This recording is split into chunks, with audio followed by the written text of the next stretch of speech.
নমস্কার বন্ধুরা, হেসেল বনলক্ষ্মীতে আপনাদের সকলকে স্বাগত। আজ আমি ঝিঙে দিয়ে এক দুর্দান্ত স্বাদের রেসিপি বানাবো। এই রেসিপিটা বানানো খুবই সহজ। আপনারা এই ধরনের রেসিপি একদিন ট্রাই করে দেখতে পারেন, খেতে কিন্তু বেশ ভালো লাগবে। মাত্র 4টি ঝিঙে মানে 500 ঝিঙে আর 2 টেবিল চামচ মটর ডাল নিয়ে এই রেসিপিটা একবার ট্রাই করে দেখতে পারেন। তার জন্য মটর ডালটা আগে থেকেই ভিজিয়ে রাখতে হবে। 2-3 ঘন্টার জন্য মটর ডালটা ভিজিয়ে রাখতে হবে। 1 চামচ পোস্ত, হাফ চামচ সাদা সর্ষে আর হাফ চামচ কালো সর্ষে আধ ঘন্টা আগে ভিজিয়ে রাখলে ভালো হয়, তাহলে তাতে বাটতেও সুবিধা হবে। রান্না রাজিয়ে রেখে সামান্য লবণ দিয়ে বেটে নেব। এখন ঝিঙের সামনে এবং পিছনের অংশ কেটে নিয়ে ঝিঙেগুলোকে এইভাবে ছাড়িয়ে নিচ্ছি। আর ঝিঙেটা একটু মোটা সাইজ করে কেটে নেব। তার জন্য ঝিঙেটা মাছ বরাবর আগে কেটে নিচ্ছি। তারপর ঠিক এইভাবে কোনা করে ব্যাকা করে একটু মোটা সাইজ করে কেটে নেব।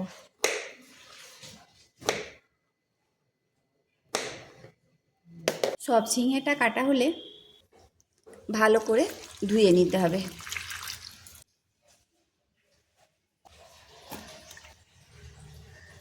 এখন কড়াই গরম করে দিয়ে দিচ্ছি 2 চামচ মতো তেল। তেলটা গরম হলে দিয়ে দিচ্ছি একটা শুকনো লঙ্কা আর দিচ্ছি অল্প কালো জিরে ফোড়ন। ফোড়নটা একটুখানি ভেজে নেব। সামান্য নেড়ে চেড়ে নিয়ে এর মধ্যে দিয়ে দেবো ঝিঙে। দেখুন বন্ধুরা, ডালটা খুব ভালোভাবে ভিজে গেছে। আর ডালটা ভেজানোর আগে আমি খুব ভালো করে ধুয়ে নিয়েছিলাম, আর ভেজার পরেও দুবার ধুয়ে নিয়েছি। এখন এর মধ্যে একটা কাঁচা লঙ্কা দিয়ে মিক্সার গ্রাইন্ডারে বেটে নেব আর 1 চামচ মতো জল দিয়ে বাটবো। মটরের ডালটা বেটে নিয়ে একটা বাটিতে ঢেলে নিলাম। এখন এর মধ্যে দিচ্ছি পরিমাণ মতো লবণ, দিয়ে দিচ্ছি সামান্য চিনি আর দিচ্ছি অল্প কালো জিরে। কালো জিরেটা হাতে ক্র্যাশ করে নিয়ে দিয়ে দেবো, এতে সেন্টটা বেশ ভালো হবে। এখন ডালটা খুব ভালোভাবে ফেটিয়ে নিতে হবে। এইভাবে ফেটিয়ে নিতে নিতে ডালটা হালকা হয়ে যাবে। খুব ভালোভাবে ফেটিয়ে নিলাম, আর দেখেই বোঝা যাচ্ছে ডালটা কতটা পরিমাণ হালকা হয়েছে। ঝিঙেটা এখন ভেজে নিতে হবে। আমি ঝিঙেটা ভেজে নেব। দিয়ে দিচ্ছি অল্প হলুদ আর পরিমাণ মতো লবণ। ঝিঙেটা কমে যাবে ভাজতে ভাজতে, তাই লবণের পরিমাণটা অল্প করেই দিতে হবে। এখন ঝিঙেটা ভেজে নেব। যতক্ষণ না ঝিঙের কাঁচা গন্ধটা যায় ততক্ষণ ঝিঙেটা ভেজে নিতে হবে। এটা করা খুবই সহজ। এইভাবে ঝিঙে দিয়ে এই রেসিপি একবার অন্তত বানিয়ে দেখুন। আশা করি আপনাদের রেসিপিটা বেশ ভালো লাগবে। এই ঝিঙের সময় এই ধরনের রেসিপি ট্রাই করতেই পারেন। ভাজতে ভাজতে ঝিঙেটা অর্ধেক নরম হয়ে গেছে, এখনও পুরো সেদ্ধ হয়নি, আর ঝিঙের কাঁচা গন্ধটাও চলে গেছে। এখন এর মধ্যে অল্প একটু জল দিয়ে দিচ্ছি। জলটা ফুটতে শুরু করেছে।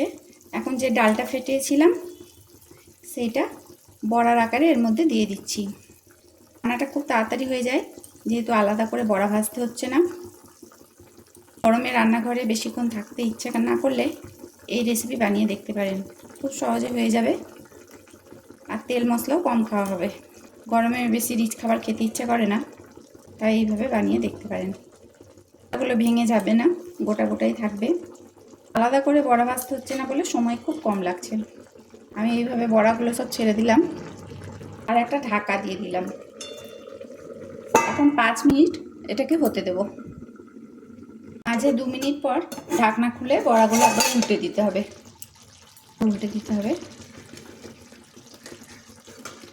কারণ পিছন দিকটা হয়ে গেছে, এই দিকটাও যাতে হয়ে যায় সেই জন্য আস্তে করে বড়াগুলো উল্টে দিতে হবে। লো ফ্লেমে ঢাকা দিয়ে আরও 3 মিনিট এটাকে বানিয়ে নেব। 3 মিনিটে বড়াটা সেদ্ধ হয়ে যাবে। আরও 3 মিনিট পর একবার খুলে দেখায়।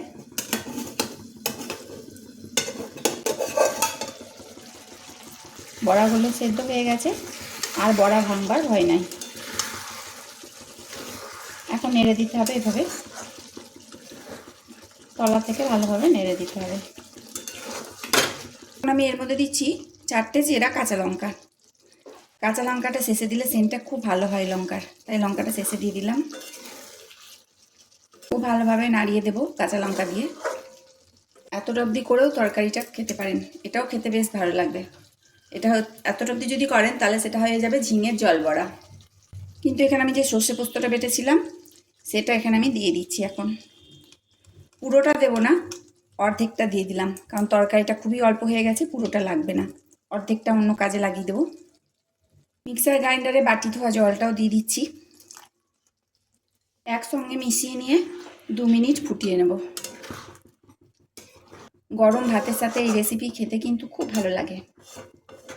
যারা ঝিঙে খেতে একদম ভালোবাসেন না তারা এইভাবে ঝিঙে রান্না করে খেয়ে দেখুন। রেসিপিটা যদি ভালো লাগে তাহলে অবশ্যই বাড়িতে বানিয়ে দেখুন।